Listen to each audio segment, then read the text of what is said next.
तो आज की कहानी गोबरू नाम के बंदे पे होने वाली है, जिसे कि उसके ओरिजिनल वर्ल्ड में बड़ी बेरहमी से मार दिया जाता है। जिसके बाद उसका जन्म एक दूसरी ही दुनिया में होता है, जहां पर वो एक कमजोर से गॉब्लिन के रूप में जन्म लेता है। लेकिन हर इसेकाई एनिमे की तरह हमारे बंदे के पास भी एक चीट कोड का सिस्टम होता है। अब वो उस चीट कोड का यूज कर कैसे पावरफुल बनेगा और कैसे अपने आप को इवॉल्व करवाएगा, ये सब हमें इस कहानी में पता चलेगी। और अंत में वो अपना एक लार्ज सा हरम भी बनाता है, तो ये सब भी हमें देखने को मिलेगा। तो भैया बिना टाइम वेस्ट करते हुए चलिए कहानी का शुभारंभ करते हैं। तो कहानी की शुरुआत होती है और हम देखते हैं कि एक लड़की हमारे मेन प्रोटैगनिस्ट को बहुत बेरहमी से मार रही होती है। वो उसके ऊपर इतने ज्यादा ही चक्कू से वार करती है कि हमारा बंदा ऑन द स्पॉट मारा जाता है। लेकिन हमारे बंदे को इस बात से बिल्कुल भी रिग्रेट नहीं होता है। तभी अचानक से सीन कट होती है और हम देखते हैं कि हमारे बंदे की आंखें खुलती हैं और वो अपने सामने एक बूढ़े से भद्दे से बंदे को देखता है, जो कि उसे देखकर कहता है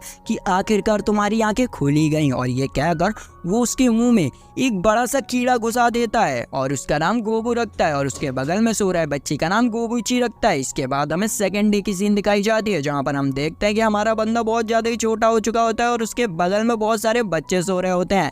यहाँ पर हमारा बंदा अपने आप को हिलाने की कोशिश कर रहा होता है, लेकिन भैया वो इतना छोटा होता है कि वो अपनी बॉडी को कंट्रोल ही नहीं कर पा रहा होता है, जिस वजह से वो बच्चे की तरह रोने लग जाता है। इसके बाद हमें तीसरे दिन की सीन दिखाई जाती है, जहाँ पर हम देखते हैं कि हमारा बंदा जहाँ दूसरे दिन में एक छोटा सा नन्हा सा बच्चा था, आज वो डायरेक्ट भैया 15 साल का लौंडा हो चुका है। गोबू यहाँ पर बोलने की कोशिश करता है और वो बोल भी पा रहा होता है। तो वो कहता है कि भले ही मैं अब गॉब्लिन बन चुका हूँ, लेकिन ये मेरी सेकंड लाइफ है और मैं पहली लाइफ की तरह अपनी जिंदगी को बर्बाद नहीं करूंगा और इसे खुल के जीऊंगा। और ये कहकर वो बहुत ज्यादा ही जोश में आ जाता है। फिर हमें अगले दिन की सीन दिखाई जाती है, जहाँ पर गॉब्लिन चच्चू सभी बच्चों को खाने के लिए कीड़े दे रहे होते हैं और वो उनसे कहते हैं कि इस बार तो मैं तुम्हें खाना दे रहा हूँ, लेकिन अगली बार तुम्हें खुद से अपने खाने को ढूंढना होगा। और ये कहकर वो वहां से चले जाते हैं। यहाँ पर हमारा बंदा भी आराम से अपने खाने को एंजॉय करता है और उसके बाद वो केव से बाहर जाता है। के बाहर पहुंचने पर उसके मुंह पर बहुत तेज रोशनी पड़ती है, लेकिन भाई बाहर का जो नज़ारा होता है वो बहुत ज़्यादा ही सुंदर होता है। ये दूसरी दुनिया थी और यहाँ के प्राणी और पेड़ पौधे भी बहुत ज़्यादा ही अलग थे। तभी वहाँ पर गोबूची भी आ जाता है, जो कि भाई ये सब देखकर बहुत हैरान होता है। तो हमारा बंदा उसे अपने पास बुलाता है और उससे बात करने लगता है। इसके बाद हम देखते हैं कि वो दोनों ही जंगल में घूम रहे होते हैं अपने लिए खाना ढूंढने के लिए। यहाँ पर हमें अपने बंदे से पता चलता है कि उसने गोबूची को इसीलिए चुना क्योंकि वो अपने ग्रुप का सबसे ज़्यादा ही बड़ा और स्ट्रॉन्ग बंदा था, जो कि उसकी हंटिंग में बहुत अच्छी तरीके से मदद कर सकता था। इसीलिए उसने गोबूची को चुना। वो ये सब बता ही रहा होता है कि इसी बीच उन लोगों को एक रैबिट दिखता है जिसका हॉर्न निकला होता है। तो गोबूची उसको पकड़ने के लिए उसके पीछे दौड़ने लगता है। इसी चीज का फायदा उठाकर गोबी उसके ऊपर से अटैक कर देता है, जिससे कि वो रैबिट वहीं पर मारा जाता है। उस रैबिट को अपने सामने देखकर गोबूची तो यहाँ पर लाल टपका रहा होता है और अकेले ही उस रैबिट को चट करने के ख्वाब देख रहा होता है। इस पर हमारा बंदा उसे कूट देता है और कहता है कि भाई हम दोनों ने मिलकर इसे मारा है, तो भाई हम दोनों खाएंगे। लेकिन यहाँ पर उसके मार से गोबीची तो भाई बेहोश हो जाता है। हमारा बंदा क्या करता है कि उस हॉर्न वाले रैबिट के जो हॉर्न होता है उसे तोड़ लेता है, ताकि वो उसका यूज वेपन की तरह कर पाए। लेकिन तभी अचानक उसके सामने एक सिस्टम जैसी चीज आ जाती है, जो कि कुछ ही देर में गायब हो जाती है। यहाँ पर गोबरू समझ ही नहीं पा रहा होता है कि मेरे सामने ये आया क्या। तभी वो नोटिस करता है कि उसके पीछे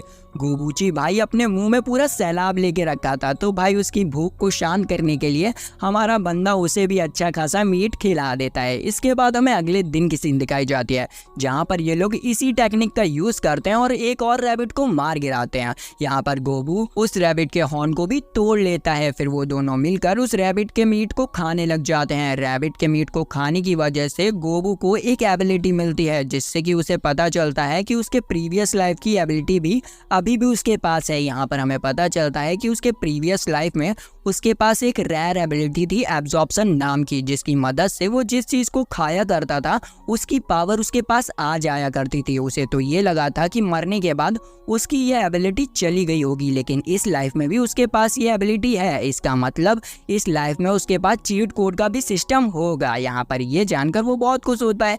इसके बाद हमें अगले दिन की सीन दिखाई जाती है, जहाँ पर गोगोमी नाम की गॉब्लिन गोबरो की बहुत ज्यादा ही तारीफ कर रही होती है, क्योंकि वो बहुत ज्यादा ही स्मार्ट और स्ट्रॉन्ग था और वही एक गॉब्लिन गॉब्लिन था जो कि हॉर्न वाले रैबिट को मार पाया था। वैसे तो उनके ग्रुप में से बहुत सारे गॉब्लिन्स ने उन्हें मारने की कोशिश की थी, लेकिन कोई भी उसे टच तक नहीं कर पाया था। गोगोमी यहाँ पर हमारे बंदे की तारीफ की जा रही थी, तो हमारा बंदा उससे क्या ही देता है कि कल तुम भी हमारे साथ हंटिंग पे चलना, जिस पर वो बहुत ज्यादा ही एक्साइटेड हो जाती है। लेकिन अगले दिन वो लोग हंटिंग पे जा ही नहीं पाते हैं क्योंकि उस दिन बहुत तेज बारिश होने लग जाती है। तो हमारा बंदा टाइम पास करने के लिए ट्रेजर रूम में चला जाता है, लेकिन वो वहाँ पर कुछ ऐसा देखता है जिसे देखकर वो बहुत ज्यादा ही हैरान हो जाता है। तभी सीन कट होती है और हम देखते हैं कि हमारा बंदा वेपन बना रहा होता है और वो सोच रहा होता है कि मैंने वहाँ पर ये क्या देख लिया। और हम देखते हैं कि उसने वहाँ पर बहुत सारी लड़कियों को देखा होता है जो कि शायद बच्चे पैदा करने के लिए वहाँ पर रखी होंगी। मतलब यार ये जो बूढ़ा हुआ है वो बहुत ज्यादा ही ठरकी बंदा है। भले ही बूढ़ी हड्डियों में दम नहीं है, लेकिन उसके बंदूक में बहुत ज्यादा ही दम है। यहाँ पर हमारा बंदा उसे याद ही कर रहा होता है कि तभी वो बूढ़े चाचा वहाँ पर आ भी जाते हैं। वो गोबरू को देखकर बताते हैं कि उसका लेवल बहुत जल्द ही बढ़ने वाला है, और तो और जब उसका लेवल बढ़ेगा तो उसके दिमाग में सिर्फ आपको ऑप्शन आएगा। ये सारी बातें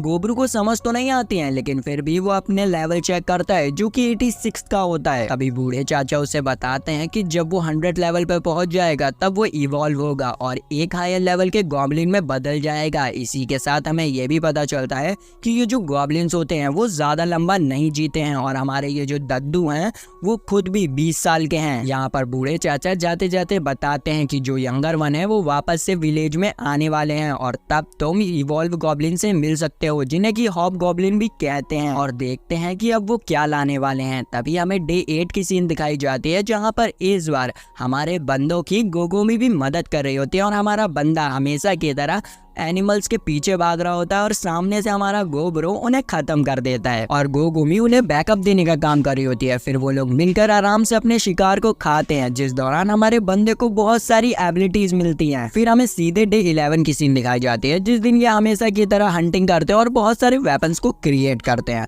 फिर हमें दिखाया जाता है डे 12 की सीन जहाँ पर हमारा बंदा आराम से सो रहा होता है, लेकिन बहुत सारे गॉब्लिन्स उसे घेर लेते हैं मारने के लिए, लेकिन अपना बंदा अपनी एबिलिटीज के यूज कर उनसे बच जाता है और फिर उन लोगों को बहुत गंदी तरीके से मारता है। इतनी गंदी तरीके से मारता है कि उनमें से एक बंदा तो भैया स्वर्ग सुधार जाता है। तभी वहां पर गोगो में भी पहुंच जाती है और उसे पता चल जाता है कि इन लोगों ने गोब्रो के साथ क्या करने की कोशिश की है, तो भाई वो उन तीनों को और मारती है। फिर हमें डे 13 का सीन दिखाया जाता है जहाँ पर ये तीनों ही अपनी टीम वर्क की मदद से एक बहुत बड़े मॉन्स्टर के ऊपर अटैक कर देते हैं, और भाई हमारा जो गोब्रो होता है वो उस मॉन्स्टर को बहुत ब्रूटलिटी मारता है। वो इतनी बेरहमी से उसे मारता है कि ये दोनों भी देखकर बहुत ज्यादा ही हैरान रह जाते हैं। फिर वो लोग उस मॉन्स्टर को आराम से खाते हैं। अब उन लोगों ने एक बहुत बड़ा शिकार किया था, इसलिए उनके पास बहुत ज्यादा ही खाना बच गया था, तो वो सारा खाना लेकर वापस से विलेज में आ जाते हैं बाकी गॉब्लिन्स को देने के लिए। गोब्रो यहाँ पर उन्हें खाता हुआ देखकर सोच रहा होता है कि मैंने कभी सोचा नहीं था कि मैं इन कमजोरों की मदद करूंगा। इसके बाद हमें कुछ देर बाद की सीन दिखाई जाती है जहाँ पर हमारा बंदा आराम से सो रहा होता है। तभी उसके सामने एक स्क्रीन आती है जिसमें लिखा होता है कि आपकी सारी रिक्वायरमेंट पूरी हो चुकी है, क्या आप इवॉल्व होना चाहेंगे, जिस पर हमारा बंदा यस कहता है। और फिर हम देखते हैं कि उसकी बॉडी पूरी तरीके से इवॉल्व हो जाती है और अब तो भाई उसके सर पर बाल भी आ जाते हैं, और उसी के साथ साथ हमारा जो गोबीची होता है वो भी पूरी तरीके से इवॉल्व हो जाता है। उन दोनों को इवॉल्व देखकर गोगुमी बहुत ज्यादा ही हैरान होती है क्योंकि वो दोनों ही बहुत ज्यादा ही हैंडसम दिख रहे होते हैं। तभी वहाँ पर बुढ़ऊ चाचा भी पहुंच जाते हैं जो कि उन दोनों को देखकर बहुत खुश होते हैं। तभी गोबीची कहता है कि वो जानना चाहता है कि वो कितना ज्यादा ताकतवर है। इस पर हमारा बंदा कहता है कि चलो हंटिंग पे चल रहे हैं, जिस पर गोबीची कहता है कि नहीं मैं तुमसे फाइट करना चाहता हूँ, जिस पर गोब्रो भी मान जाता है और फिर वो दोनों ही फाइट करने के लिए निकल जाते हैं। फिर हम देखते हैं कि उन दोनों के बीच की फाइटिंग स्टार्ट हो जाती है जहाँ पर गोबूची गोब्रो के ऊपर बहुत सारे अटैक करता है, लेकिन हमारा बंदा उसके हर एक अटैक से बचते हुए उसके ऊपर मुक्कों की बारिश कर देता है, जिसके एक ही अटैक से हमारा जो गोबूची होता है वो ढेर हो जाता है। यहाँ पर हमारा बंदा उसकी तारीफ करता है कि तुम इस बार बहुत ज्यादा ही अच्छी तरीके से लड़े हो, तुम पहले से ज्यादा ही ताकतवर हो गए हो। लेकिन तभी हमारे बंदे को कुछ अजीब सी आवाज सुनाई देती है और हम देखते हैं कि एक भेड़ियों का झुंड कुछ जानवरों के ऊपर अटैक कर रहा होता है। तो हमारा बंदे मिलकर उनके ऊपर अटैक करने का डिसाइड करते हैं। वो इस बार टीम वर्क का यूज करते हैं और इन भेड़ियों के ऊपर सीधा अटैक कर देते हैं। वो सबसे पहले उन भेड़ियों की लीडर को मार देते हैं और उसके मरते ही यहाँ पर धीरे धीरे करके सारे भेड़िए मरने लग जाते हैं। सबको खत्म करने के बाद गोब्रो वुल्फ के लीडर की बॉडी को खा जाता है, जिससे कि उसे बहुत सारी एबिलिटीज मिलती हैं। जिसके बाद वो बचे कुछ भेड़ियों को लेकर वापस से अपने विलेज में आ जाता है और सबसे कहता है कि अब से वो उन सभी को हंटिंग करना और वेपन को बनाना सिखाएगा, जिसे सुनकर वो बहुत खुश हो जाते हैं और उसके सामने अपना सर झुका लेते हैं। ये देखकर हमारा बंदा मन ही मन बहुत खुश होता है और कहता है कि आखिरकार अब ये सब मेरे अंडर काम करेंगे। इसके बाद हम अगले दिन की सीन देखते हैं, जहाँ पर सभी गॉब्लिन्स ट्रेनिंग कर रहे होते हैं और हमारा बंदा उन सभी को इंस्ट्रक्ट करने के बाद वापस से केव में जाता है। वो जैसे ही केव में पहुंचता है तो वो देखता है कि गागामी भी इवॉल्व हो चुकी है और वो बहुत ज्यादा ही सुंदर दिख रही है। और फिर उन दोनों के बीच में क्या होता है मैं इतना डिटेल में एक्सप्लेन नहीं करूंगा। इसके बाद हमें डायरेक्ट डे 27 की सीन दिखाई जाती है, जहाँ पर हमेशा की तरह गोब्रू हमारा सभी गॉब्लिन्स को ट्रेनिंग दे रहा होता है और इस बार उसने एक लड़की को गॉब्लिन्स का इंचार्ज भी बना दिया होता है, क्योंकि वो बहुत जल्दी ही से हर चीज को सीख रही होती है और इवॉल्व कर रही होती है। यहाँ पर हमें गोब्रू से ये भी पता चलता है कि इन दिनों उसने बहुत सारे खतरनाक मॉन्स्टर्स को मारा है और उन्हें खाकर अपनी एबिलिटीज और ताकत को बढ़ाया है, जिससे कि वो बहुत ज्यादा ही ताकतवर हो चुका है। वो ये सब हमें बता ही रहा होता है कि तभी वो देखता है कि एक गॉब्लिन का झुंड उन्हीं की तरफ आ रहा है। ये देखकर हमारे बंदे को लगता है कि ये उनके लिए खतरा है, तो वो अपनी दोनों तलवारों को निकालकर उनके ऊपर अटैक करने के लिए बढ़ता है। लेकिन बीच में बुढ़ाऊ चाचा आ जाते हैं, जो कि उसे रोक लेते हैं और उसे बताते हैं कि असल में ये सब कोई खतरा नहीं है, असल में ये लोग उसके फादर हैं और रेडर्स हैं, जिनके बारे में बुढ़ाऊ चाचा ने उस दिन उसे बताया था। जिसे सुनकर हमारा बंदा बहुत ज्यादा ही हैरान हो जाता है। फिर हमें कुछ देर बाद की सीन दिखाई जाती है, जहाँ पर ये जो बूढ़े चाचा होते हैं वो हॉकिंग से मिलकर बहुत ज्यादा ही खुश होते हैं, क्योंकि वो हॉकिंग उनके लिए बहुत सारा सामान लाया होता है और उसी के साथ साथ बूढ़े चाचा की जवानी को वापस लाने के लिए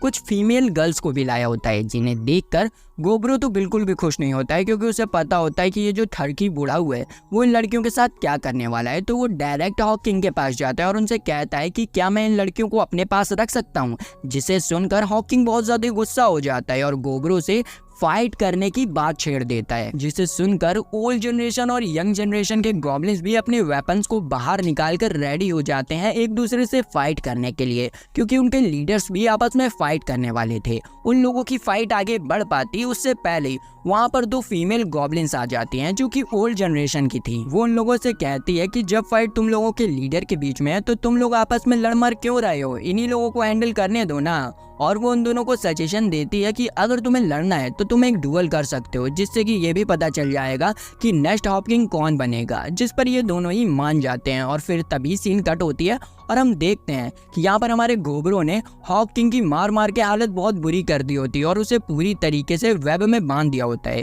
जिसे देखकर बूढ़े चाचा उससे पूछते हैं कि आखिर ये वेपन तुमने कहाँ पर छुपा के रखा था, जिस पर गोब्रो कहता है कि ये कोई वेपन नहीं है, ये मेरी बॉडी से निकलता है, एक तरह से ये मेरी बॉडी का हिस्सा ही है। यहाँ पर जो ओल्ड गॉब्लिन्स होते हैं वो ये सब देखकर बहुत ज्यादा खुश होती हैं कि उनकी जो नई जनरेशन है वो बहुत अच्छी तरीके से ग्रो कर रही है। इधर दूसरी तरफ हमारा बंदा सभी में ऐलान कर देता है कि आज से वो नया हॉप किंग है और उन सभी का लीडर भी है, जिस पर सभी लोग एग्री करते हैं। लेकिन जो ओल्ड जनरेशन के गॉब्लिन्स होते हैं वो इस बात से ज्यादा खुश भी नहीं होते हैं, और खासकर जो ओल्ड हॉपकिन होता है वो भी। इसके बाद हम देखते हैं कि गोब्रू उन सभी लड़कियों को लेकर अपनी केव में आ जाता है और उन लोगों को विश्वास दिलाता है कि वो उनका ख्याल रखेगा और कोई भी उन्हें यहाँ पर तंग नहीं करेगा। वो उनसे ये भी कहता है कि वो एक न एक दिन उन सभी को उनके घर भेज देगा, जिस पर वो लड़कियां उससे कहती हैं कि वो किस तरीके से गोब्रू को रीपे कर सकती हैं, जिस पर गोब्रू कहता है कि अगर उन्हें रीपे करना है तो वो उसे ह्यूमन नॉलेज सिखा सकते हैं, जिस पर वो सभी लड़कियां मान जाते हैं। फिर वो गोब्रू को बताने लगती हैं कि पहले वो एक एडवेंचरर की टीम में हुआ करती थी, लेकिन फिर उनके ऊपर गॉब्लिन्स का अटैक हुआ और उन्होंने उनके सभी टीम मेंबर्स को मार दिया और उन पांचों लड़कियों को लेकर यहाँ पर आ गए।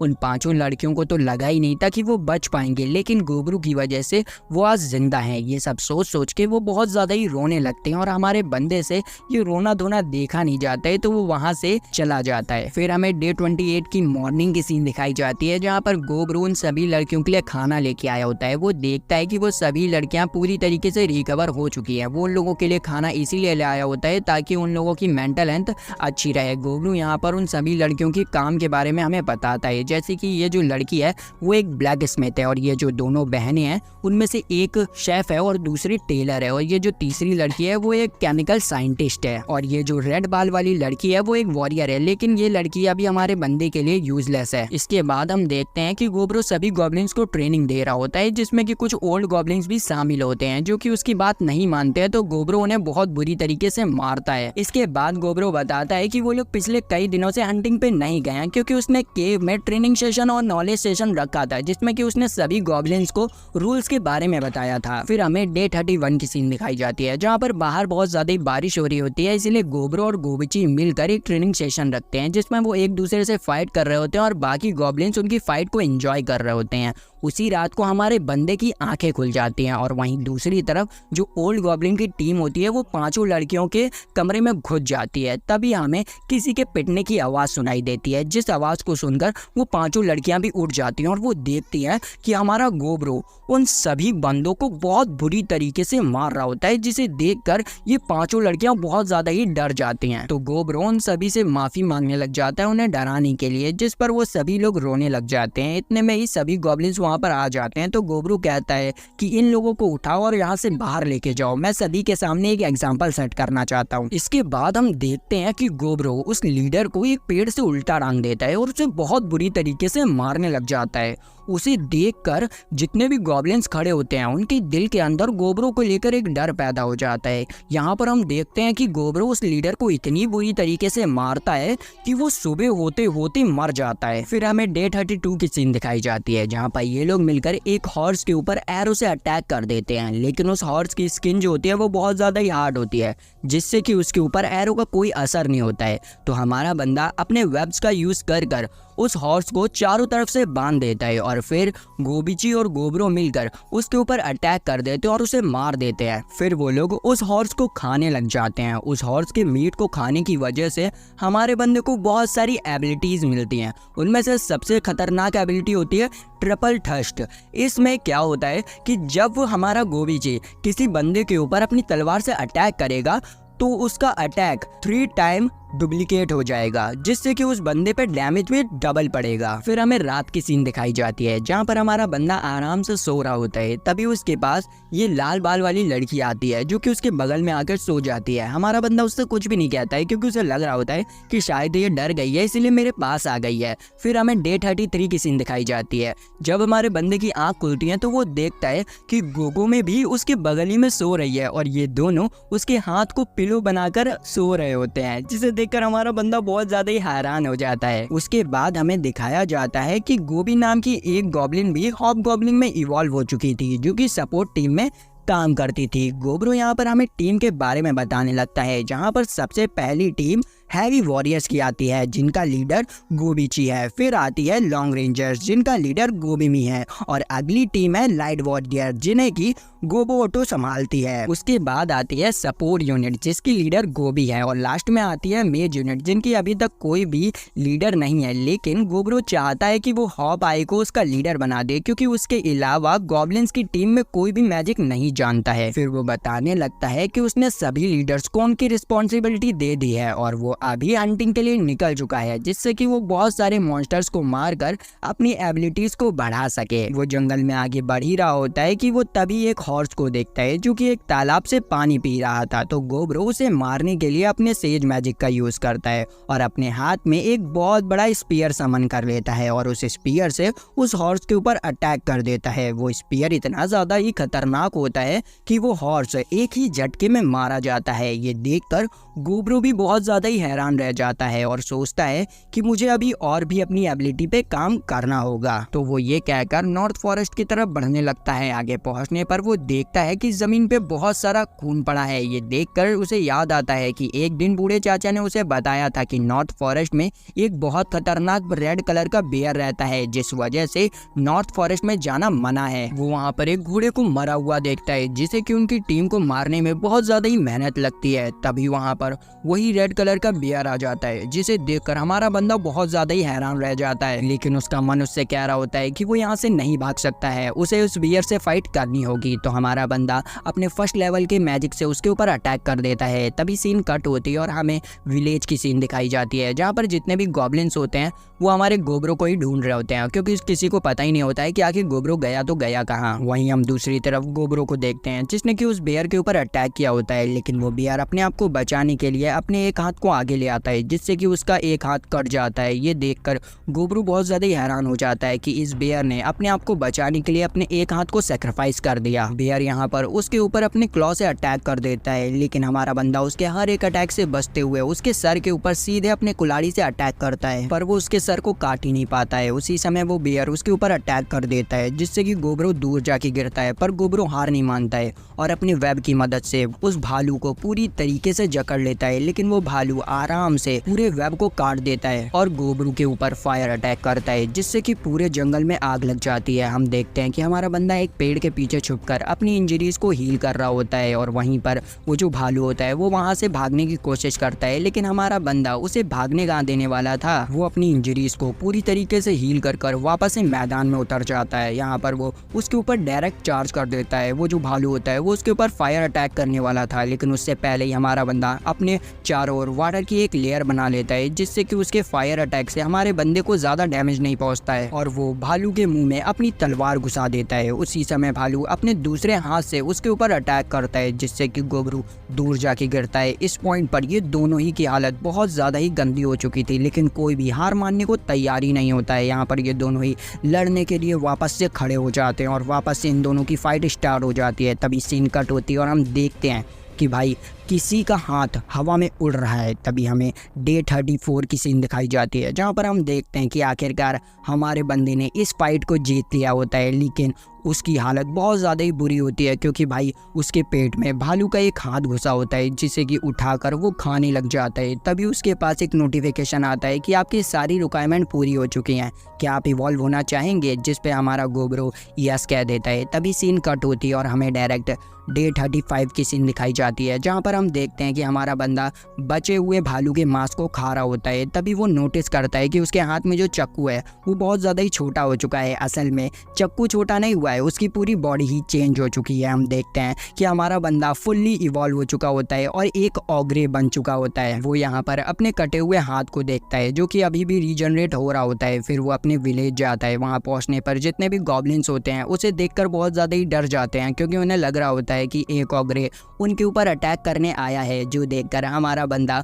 उनके ऊपर हंसने लग जाता है और उन्हें बताता है कि वो गोब्रो है। जो सुनकर सभी लोग बहुत ज़्यादा ही हैरान हो जाते हैं। तभी वहाँ पर गोगोमी आती है जो कि आते के साथ ही साथ गोब्रो को एक किक मारती है, लेकिन उल्टा उसी के पैरों में लग जाती है। तभी वहाँ पर बूढ़े चाचा आते हैं जो कि ये देखकर बहुत हैरान होते हैं कि गोब्रो इतनी जल्दी ऑग्रे फॉर्म तक पहुँच चुका है। गोब्रो यहाँ पर उन्हें बताता है कि उसने नॉर्थ के रेड बेयर को भी हरा दिया है। जो सुनकर वो लोग और ज़्यादा ही हैरान हो जाते हैं, लेकिन अभी भी गोगोमी गोब्रो के ऊपर बहुत ज़्यादा गुस्सा कर रही होती है क्योंकि उसे उसकी बहुत ज़्यादा ही फिक्र होती है। इसके बाद गोब्रो कुछ कपड़े पहनने के लिए केव के अंदर जाता है जहाँ पर गोगोमी और लाल बालों वाली लड़की उसका पीछा करती है। ये देखकर गोब्रो को भी समझ नहीं आ रहा होता है कि ये लोग उसका पीछा क्यों कर रही हैं। जब वो बाकी लड़कियों से मिलता है तो वो उसके इस नए फॉर्म को देखकर बहुत ज़्यादा ही डर जाती हैं। तो गोब्रो उन्हें अपना मैजिक दिखाते हुए बताता है कि वो गोब्रो है। इसी दौरान गोगोमी उसे पिंच कर रही होती है, पर हमारा बंदा उसे इग्नोर कर वेपन स्मिथ वाली लड़की के पास जाता है अपने वेपन्स के बारे में पूछने के लिए क्योंकि उसके वेपन्स की हालत बहुत ज़्यादा ही ख़राब हो गई थी। जिस पर वो लड़की कहती है कि मैंने तुम्हारे लिए सोल स्टोन का यूज़ कर एक नाइफ बनाया है। जिसे सुनकर गोब्रो उसकी तारीफ करने लगता है। ये देखकर लाल बाले वाली लड़की और गोगोमी दोनों ही अब उसे पिंच करने लग जाती हैं। फिर गोब्रो इन दोनों बहनों के पास जाता है जो कि उसे अपनी प्रॉब्लम बताती हैं। तो गोब्रो उनसे कहता है कि चिंता मत करो, मैं कुछ फीमेल गॉब्लिन्स को तुम्हारे पास भेज दूंगा। ये सुनकर वो दोनों बहुत ज़्यादा ही खुश हो जाती हैं। तो गोब्रो मन में सोचने लगता है कि इनकी एबिलिटी और मेंटलिटी काफ़ी ज़्यादा ही अच्छी है। फिर वो उनकी तारीफ करते हुए कहता है कि तुम आगे जाकर एक अच्छी वाइफ बन सकती हो, और इसी के साथ वो उनसे मजाक करते हुए कहता है कि तुम चाहो तो मेरी वाइफ भी बन सकती हो। जो सुनकर वो लोग शर्माने लग जाते हैं और एग्री भी करती हैं, लेकिन इस बात से लाल बाल वाली लड़की और गगामी बिल्कुल भी खुश नहीं होते हैं। उसके बाद गोब्रू चश्मे वाली लड़की के पास जाता है जिसके पास से उसे एक पॉइजन मिलता है। तो वो उससे उसके बारे में पूछता है तो वो बताती है कि उसने इस पॉइजन को सेल्फ डिफेंस के लिए बनाया था, लेकिन अब उसे लगता है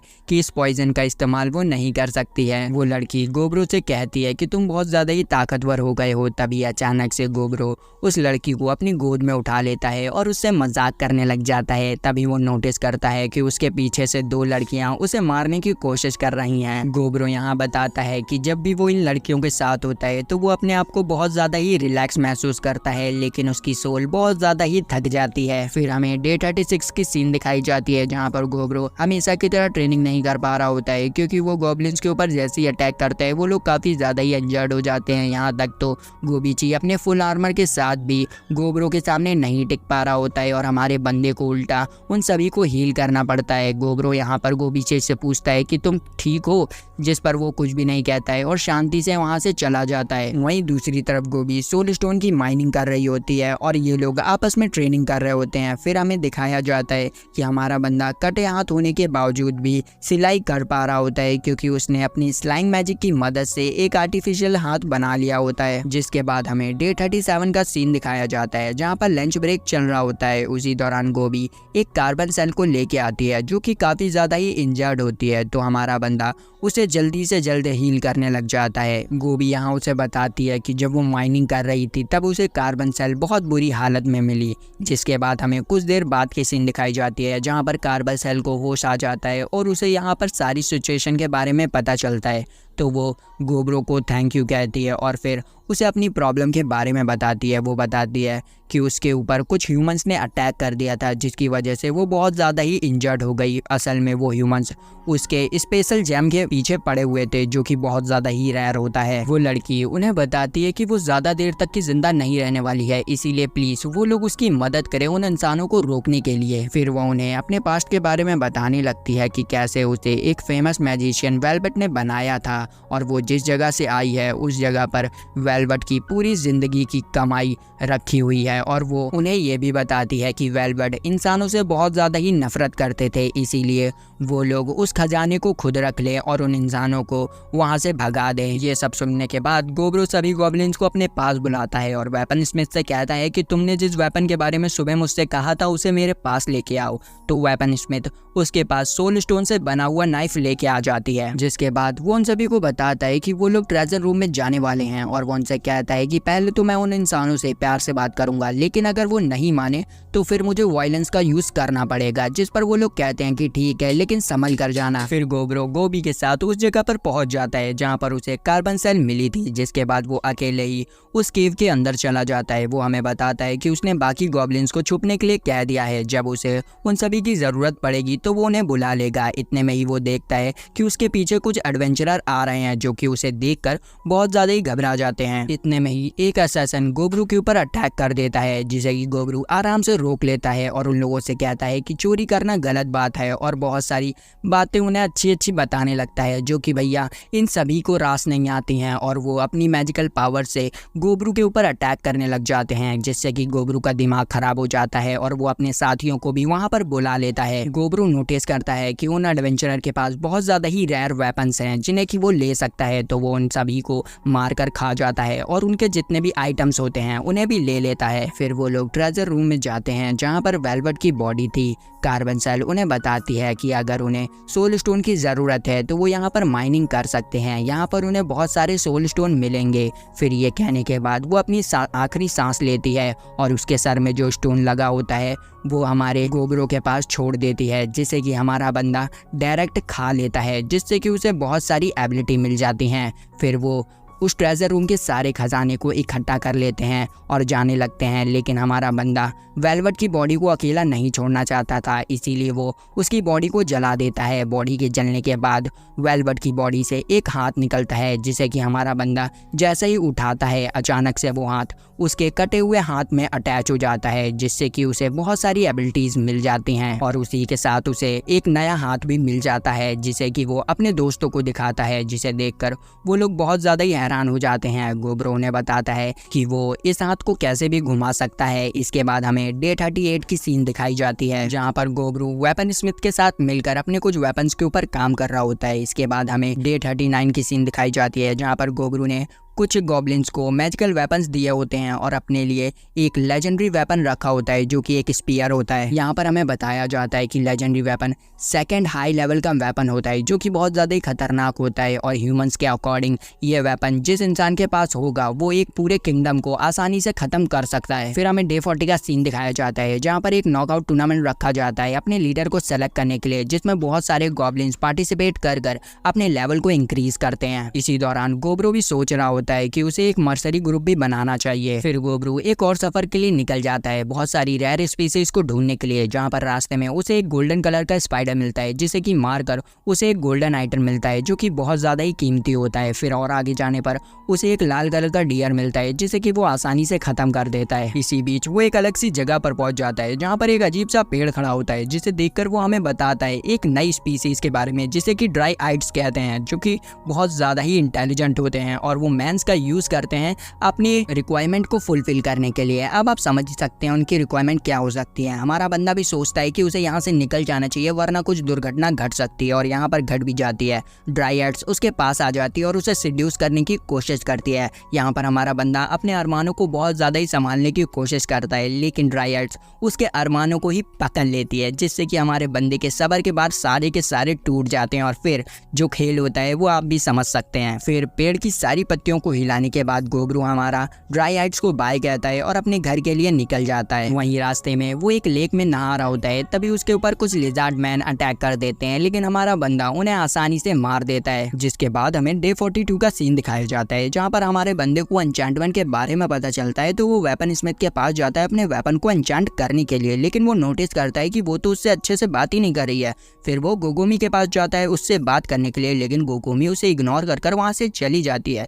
ये देखकर उसे कुछ समझ ही नहीं आ रहा होता है, तो वो फिर खाना खाने के लिए इन दोनों बहनों के पास चला जाता है, लेकिन ये दोनों बहनें भी उसके खाने में जहर मिला के ले आती हैं जो कि साफ साफ दिख रहा होता है। गोब्रो यहाँ पर कुछ गॉब्लिन से पूछने की कोशिश करता है कि आखिर इन लोगों को हो क्या गया, जिनमें से कुछ कहते हैं कि हमें नहीं मालूम और दूसरे कहते हैं कि तुम्हें खुद जानना चाहिए, जिससे कि हमारा बंदा और ज्यादा ही कंफ्यूज हो जाता है। तो फिर वो लास्ट में साइंटिस्ट के पास पहुंच जाता है अपनी प्रॉब्लम को लेकर। इस पर वो कहते हैं कि तुम बहुत ज्यादा ही भोले हो, ये बहुत ज्यादा ही रेयर बात है कि तुमने अभी तक ये नोटिस नहीं किया है कि तुम्हारे गले में लव बाइट्स हैं। ये सुनकर हमारा बंदा बहुत ज्यादा ही शर्माने लग जाता है और उसे उसी परी की याद आने लग जाती है। इतने में ही वो उसे किस कर लेती है और उससे कहती है कि तुम्हें हमारी फीलिंग समझनी चाहिए। फिर वो भी गोब्रो के साथ गुची गुची करने की कोशिश करती है और हमारा बंदा भी फ्लो में बढ़ने ही वाला होता है कि तभी बीच में गोगोमी आ जाती है जो कि काफ़ी ज़्यादा ही गुस्से में होती है, लेकिन फिर वो गोब्रो के सामने आते ही पिघल जाती है और उससे अपना लव कन्फेस कर देती है। और वहाँ पर बाकी लड़कियाँ भी आ जाती हैं जो कि गोब्रो से अपना लव कन्फेस कर देती हैं। यहाँ पर गोब्रो हमारा ऑडियंस से कहता है कि अब इसके आगे मैं आपको नहीं दिखा सकता हूँ कि रात में क्या होने वाला है। तो इसी के साथ आज का वीडियो बस इतना ही था। मिलते हैं नेक्स्ट वीडियो में। Bye bye.